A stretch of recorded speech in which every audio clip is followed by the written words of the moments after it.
Livro A Coragem de Ser Imperfeito, de Brené Brown. Capítulo 4. Viver com ousadia. Praticar a gratidão. Mesmo aqueles que aprenderam a se render à alegria e a abraçar a experiência não estão imunes aos tremores incômodos da vulnerabilidade que muitas vezes acompanham os momentos felizes. Eles apenas sabem usá-los mais como um lembrete do que como um sinal de advertência. O que descobri na pesquisa foi que é a natureza dessa lembrança que faz toda a diferença. Para quem abraça a experiência, o tremor da vulnerabilidade que acompanha a alegria é um convite para a prática da gratidão, para o reconhecimento de como somos gratos pela existência de uma pessoa querida, pela beleza da natureza, pelos vínculos ou simplesmente pelo momento que está diante de nós.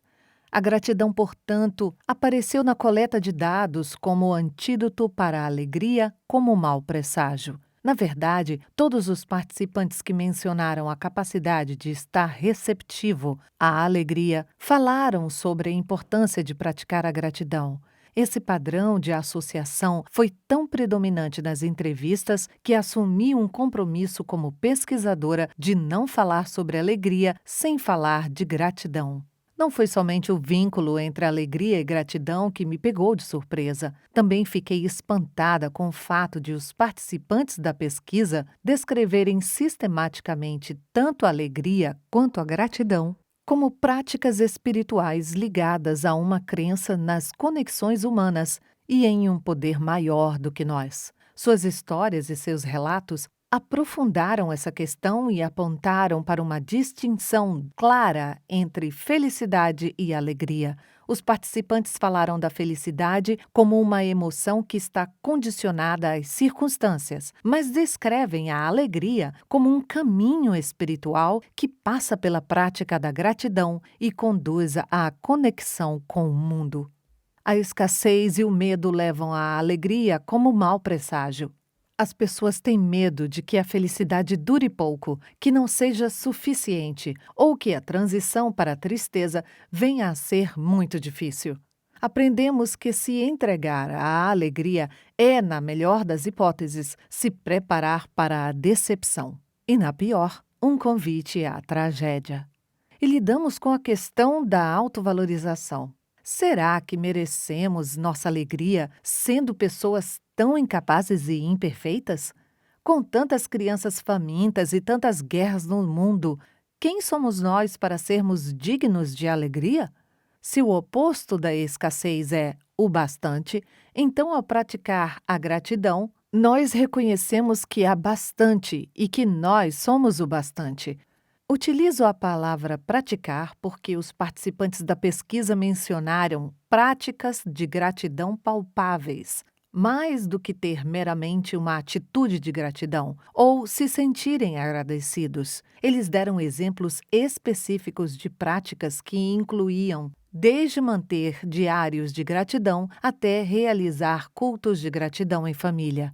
Na verdade, aprendi mais sobre práticas de gratidão e sobre o papel que a relação entre escassez e alegria exerce na vulnerabilidade com homens e mulheres que vivenciaram perdas muito profundas ou sobreviveram a grandes traumas. Isso inclui pais que perderam filhos, pessoas com familiares ou amigos que sofrem com doenças terminais e sobreviventes de genocídios e outros crimes. Muita gente me perguntava: você não fica deprimida conversando com as pessoas sobre vulnerabilidade e escutando os dramas e tragédias que elas contam? Minha resposta: não, nunca.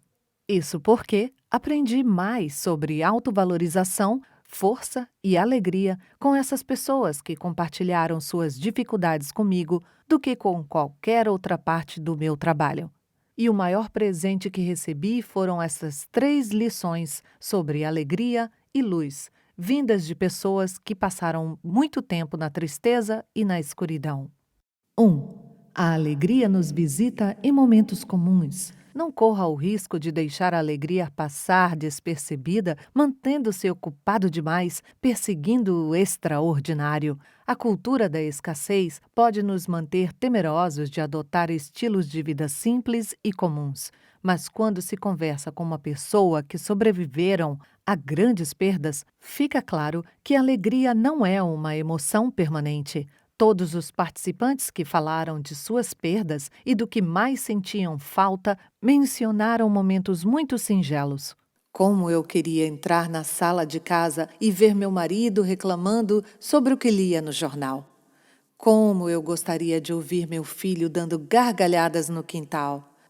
Minha mãe costumava mandar mensagens de texto muito loucas. Ela nunca soube como escrever no celular.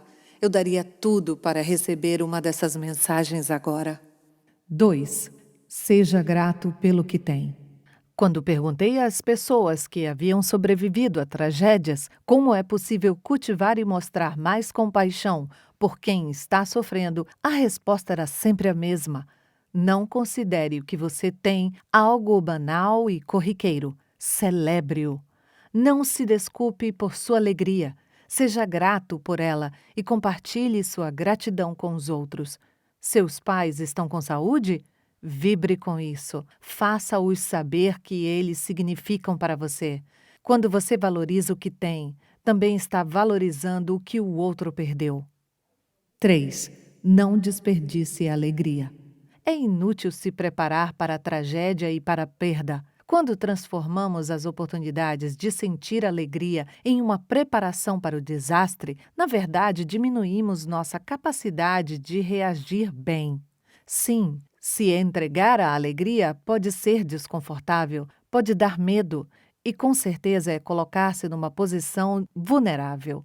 Mas sempre que nos permitimos nos entregar à alegria e ceder a esses momentos, nós fortalecemos nossa resistência e cultivamos a esperança. A alegria se torna parte de quem somos. Quando as coisas desagradáveis acontecem, e elas acontecem mesmo, nós estamos mais fortes. Precisei de 2 anos para compreender e assimilar essa informação e para começar a desenvolver uma prática de gratidão. Minha filha Ellen, por outro lado, parece entender intuitivamente a importância de reconhecer e abraçar a alegria. Quando ela estava no primeiro ano do ensino fundamental, roubei-a da sala de aula e passamos uma tarde no parque. Estávamos em um pedalinho, alimentando os patos com migalhas de pão, quando percebi que ela tinha parado de pedalar e estava sentada completamente imóvel. As mãos seguravam o saco de pão, a cabeça estava inclinada para trás e os olhos estavam fechados. O sol brilhava sobre sua pele e ela tinha um leve sorriso no rosto. Fiquei tão impressionada com a beleza e a vulnerabilidade de Ellen que mal consegui respirar. Assisti àquela cena durante 1 minuto inteiro, mas como ela não se mexia, fiquei um pouco nervosa. Ellen, tá tudo bem com você, querida? Ela deu um sorriso ainda maior e abriu os olhos. Então me fitou e disse: Estou bem, mamãe. Estava só tirando uma foto da memória. Como nunca tinha ouvido falar nessa expressão, perguntei: O que é isso? Ah, é uma foto que faço na minha mente quando estou muito, mas muito feliz. Eu fecho os olhos e tiro uma foto para que quando eu estiver triste, com medo ou sozinha, eu possa resgatar minhas fotos da memória e me sentir melhor. Para mim, expressar gratidão não é tão harmonioso ou espontâneo quanto para minha filha. Ainda fico abalada com vulnerabilidade e tenho medo às experiências de alegria. Mas agora aprendi a literalmente dizer em voz alta: estou me sentindo vulnerável e sou muito grata por... Isso pode soar estranho no meio de uma conversa, mas é muito melhor do que minha reação de catastrofizar ou tentar controlar. Outro dia, Steve me disse que estava pensando em levar as crianças para a casa de campo de sua família na Pensilvânia, enquanto eu estivesse fora a trabalho. Achei uma ótima ideia, até começar a velha ladainha. Ah, meu Deus, não posso deixar eles viajarem de avião sem mim. E se acontecer alguma coisa? Em vez de provocar uma discussão, fazer críticas ou qualquer coisa para azedar os planos de Steve, sem revelar meus medos irracionais, Eu apenas disse em voz alta: vulnerabilidade, vulnerabilidade. Eu estou grata por as crianças passarem um tempo só com você e curtirem a vida na fazenda. Steve sorriu. Ele está bem ciente dos meus esforços e sabia o que eu queria dizer com aquela frase. Antes de pôr em prática a minha pesquisa sobre reagir à alegria como mau presságio, eu nunca soube como superar esse mal-estar da vulnerabilidade. Eu não tinha informação do que eu temia, de como realmente me sentia, nem do que desejava de verdade. A alegria repleta da gratidão. O escudo do perfeccionismo. Uma das sessões favoritas do meu blog é a série Inspirations Interviews, entrevistas de inspiração. Nela converso com pessoas que considero verdadeiramente inspiradoras, que se relacionam com o mundo de uma forma que me estimula a ser mais criativa e um pouco mais corajosa com o meu trabalho. Sempre fiz aos entrevistados o mesmo conjunto de perguntas e depois que a pesquisa sobre as pessoas plenas foi concluída, comecei a indagar sobre vulnerabilidade e perfeccionismo. Como uma perfeccionista em recuperação e uma aspirante ao time do bom o bastante, estou sempre ansiosa para ler primeiro as respostas para esta pergunta. O perfeccionismo é um problema para você? Em caso afirmativo, que estratégias você usa para administrá-lo? Levanto esta questão porque, em todas as minhas coletas de dados, nunca ouvi uma pessoa atribuir sua alegria, seu sucesso ou sua plenitude ao fato de ser perfeito. Na verdade, o que mais ouvi ao longo de todos esses anos é uma mensagem clara. As coisas mais preciosas e importantes chegaram em minha vida quando tive coragem para ser vulnerável, imperfeito e tolerante comigo mesmo. O perfeccionismo não é o caminho que nos leva aos nossos talentos e ao sentido da vida. Ele é um desvio perigoso. Vou compartilhar aqui algumas de minhas respostas preferidas, mas primeiro quero falar um pouco sobre a definição de perfeccionismo que emergiu da pesquisa. Eis o que aprendi. Assim como a vulnerabilidade, o perfeccionismo acumulou em torno de si muitos mitos. Creio que pode ser útil começar dando uma olhada no que o perfeccionismo não é. Perfeccionismo não é se esforçar para a excelência. Perfeccionismo não tem a ver com conquistas saudáveis e crescimento. Perfeccionismo é um movimento defensivo. É a crença de que, se fizermos as coisas com perfeição e parecermos perfeitos, podemos minimizar ou evitar a dor da culpa, do julgamento e da vergonha. Perfeccionismo é um escudo de 20 toneladas que carregamos conosco, achando que ele nos protegerá, quando de fato é aquilo que realmente nos impede de sermos vistos. Perfeccionismo não é autoaperfeiçoamento. Perfeccionismo é, em essência, tentar obter aprovação. A maior parte dos perfeccionistas cresce sendo louvada por suas conquistas e seu bom desempenho. Notas, boas maneiras, regras cumpridas, trato com as pessoas, aparência, esportes. Em algum ponto do caminho, eles adotaram esse sistema de crença perigoso e debilitante. Eu sou o que eu realizo e quão bem o realizo. O empenho saudável é focado em si mesmo. Como posso melhorar? Mas o perfeccionismo é focado nos outros. O que eles vão pensar? O perfeccionismo não é a chave do sucesso. Na verdade, a pesquisa mostra que o perfeccionismo dificulta a conquista, pois está relacionado com depressão, ansiedade, compulsão e também com a paralisia da vida e a perda de oportunidades, o medo de falhar, de cometer erros, de não corresponder às expectativas dos outros e de ser criticado. Mantém o perfeccionista fora da arena da vida, onde a competição e o esforço saudáveis se desenrolam. O perfeccionismo não é uma maneira de evitar a vergonha. Ele é uma forma de vergonha. Quando lutamos contra o perfeccionismo, lutamos contra a vergonha.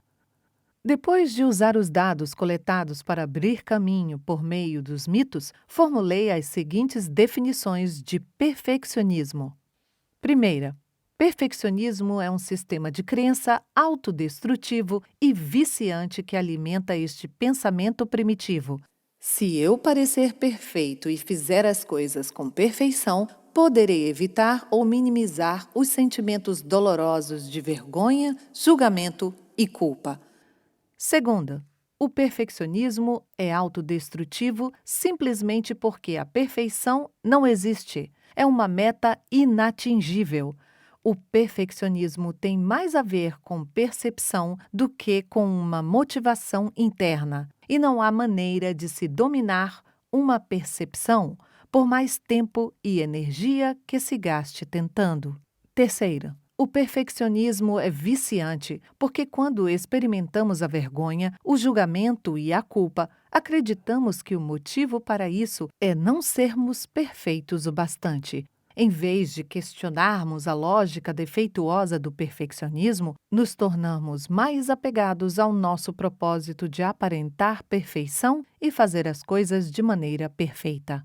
Quarto, o perfeccionismo, na verdade, nos predispõe a sentir vergonha, julgamento e culpa, o que gera mais vergonha e condenação. É minha culpa. Estou me sentindo assim porque não sou bom o bastante. Viver com ousadia, apreciar a beleza das falhas. Para alguns, o perfeccionismo pode surgir apenas quando estão se sentindo particularmente vulneráveis. Para outros, o perfeccionismo é compulsivo, crônico e debilitante. Ele parece um vício. Independentemente de nos encaixarmos num ou noutro tipo, se quisermos estar livres do perfeccionismo, precisamos fazer a longa travessia do "o que as pessoas vão pensar" para o "eu sou o bastante". Essa jornada começa com resiliência à vergonha, amor próprio e a aceitação. Para assumir a verdade sobre quem somos, de onde viemos, em que acreditamos e sobre a natureza imperfeita de nossa vida, precisamos estar dispostos a pegar leve nas cobranças e apreciar a beleza de nossas falhas e imperfeições. Precisamos ser mais amorosos e receptivos com nós mesmos e com os outros. E precisamos conversar conosco da mesma maneira com que conversamos com alguém que amamos. A doutora Kristin Neff, professora e pesquisadora da Universidade do Texas, na cidade de Austin, dirige o Laboratório de Pesquisa do Amor Próprio, onde ela estuda como desenvolvemos e praticamos esse sentimento. De acordo com Kristin, o amor próprio tem 3 elementos: generosidade consigo mesmo, humildade e consciência. Em seu livro Self-Compassion, Stop Beating Yourself Up and Leave Insecurity Behind, Amor Próprio, pare de se maltratar e liberte-se da insegurança. A pesquisadora define cada um desses elementos. 1. Generosidade consigo mesmo. Dedicar amor e compreensão a si mesmo quando você sofre, falha ou se sente inadequado, em vez de ignorar a própria dor ou se autoflagelar com críticas. 2. Humildade.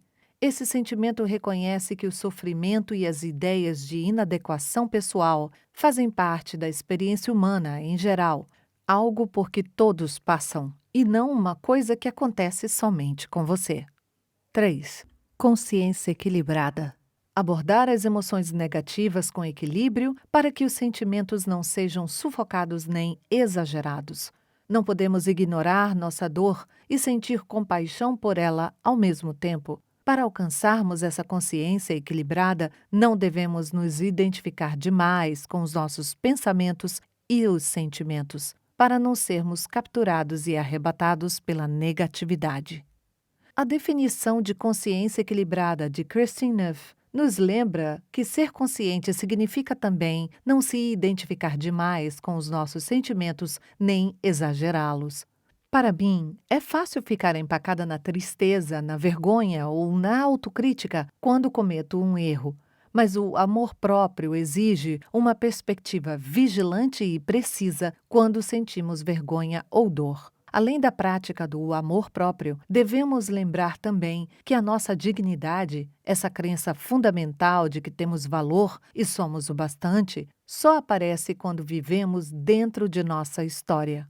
Ou assumimos as nossas histórias, mesmo as mais confusas, ou ficamos fora delas, negando nossas vulnerabilidades e imperfeições, desprezando nossas partes que não se encaixam com quem ou com que imaginamos que devemos ser e condicionando nosso valor à aprovação dos outros.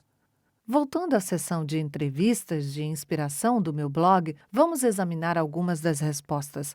Nelas enxergo a beleza do ser real, de acolher as próprias falhas, e me inspiro para a prática do amor próprio. Tenho certeza de que elas vão inspirá-lo também.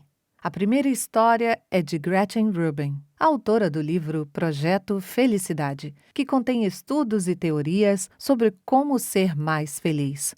O novo livro de Rubin, Happier at Home, Mais Feliz no Lar, analisa fatores relevantes da vida doméstica, como casamento, tempo, maternidade e paternidade. Eis como ela respondeu à pergunta sobre como lidar com o perfeccionismo. Costumo lembrar a mim mesma a célebre frase de Voltaire: não deixe o perfeito ser o inimigo do bom.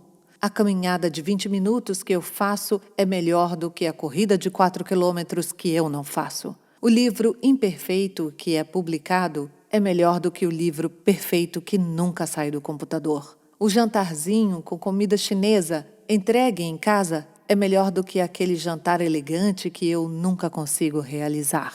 Andrea Scher é fotógrafa, escritora e coach em Berkeley, na Califórnia. Por meio de cursos online, em seu blog Superhero Journal, Jornal do Super-Herói, ela inspira as pessoas a viverem de forma autêntica, alegre e criativa. Aqui, ela conta sua história sobre perfeccionismo. Eu era uma ginasta muito competitiva quando criança. Tinha sempre um bom aproveitamento escolar. Ficava aterrorizada com a possibilidade de tirar qualquer nota menor do que 10. E passei por um distúrbio alimentar na adolescência. E fui a rainha do baile no último ano do ensino médio. Acho que tenho algumas questões com o perfeccionismo, mas tenho trabalhado nisso. Quando criança, eu associava ser perfeita com ser amada e acho que ainda confundo as duas coisas. Eu me vejo muitas vezes fazendo quase um contorcionismo para que as pessoas não vejam como sou incrivelmente falha e humana. Às vezes, tenho meu valor condicionado ao que faço e como pareço boa fazendo essas coisas, mas de uma maneira geral, estou aprendendo a relaxar. A maternidade me ensinou muito sobre isso. É uma experiência confusa que nos torna mais humildes e estou aprendendo a mostrar minha bagunça. Para controlar o perfeccionismo, eu me permito baixar meu padrão de qualidade. Faço coisas rapidamente. Ter 2 filhos pequenos nos ensina a realizar a maioria das tarefas numa velocidade relâmpago. E se elas ficarem boas o bastante, recebem o meu selo de aprovação. Nicholas Wilton é o artista responsável pelas ilustrações da capa do meu livro anterior e do meu site, além de suas mostras em galerias de arte e de ter seus quadros em coleções particulares. Ele é o fundador do método Artplane, um sistema básico de pintura e de princípios intuitivos que favorecem o processo de criação. O que ele escreveu está totalmente afinado com a descoberta de minha pesquisa de que o perfeccionismo esmaga a criatividade. E é por isso que um dos meios mais eficientes de abandonar o perfeccionismo é começar a criar. Sempre achei que alguém, há muito tempo atrás, organizou o mundo em setores que fazem sentido. Tipos de coisas que podem ser aperfeiçoadas, que se encaixam harmoniosamente em embalagens perfeitas. Mas, depois que esse alguém acabou de organizar tudo de maneira tão perfeita, foi deixando um monte de coisas que não se encaixavam em lugar nenhum. Coisas em uma caixa de sapatos que tinham que ir para algum lugar. Então, desesperada, essa pessoa levantou seus braços e disse: todo o restante das coisas que não podem ser aperfeiçoadas e que parecem não caber em lugar algum, terá que ser empilhado nesta última e grande caixa esfarrapada que nós vamos empurrar para trás do sofá. Talvez mais tarde possamos voltar e descobrir onde tudo isso poderia se encaixar. Vamos chamar essa grande caixa esfarrapada de arte. Felizmente, o problema nunca foi resolvido e, com o tempo, a caixa transbordou com cada vez mais arte. Acho que esse dilema existe porque a arte é a categoria que mais lembra um ser humano. Esta é a nossa natureza, ser imperfeito, ter sentimentos e emoções não classificáveis, fazer coisas que necessariamente não precisam fazer sentido. Uma vez que a palavra arte entra na descrição do que você faz, é quase como ter um salvo-conduto para a imperfeição. A arte é tudo aquilo que é perfeitamente imperfeito. Quando falo sobre vulnerabilidade e perfeccionismo, sempre me lembro destes versos da canção Anthem, de Leonard Cohen. There's a crack in everything. That's how the light gets in. Em todas as coisas há uma fenda. É por aí que a luz entra.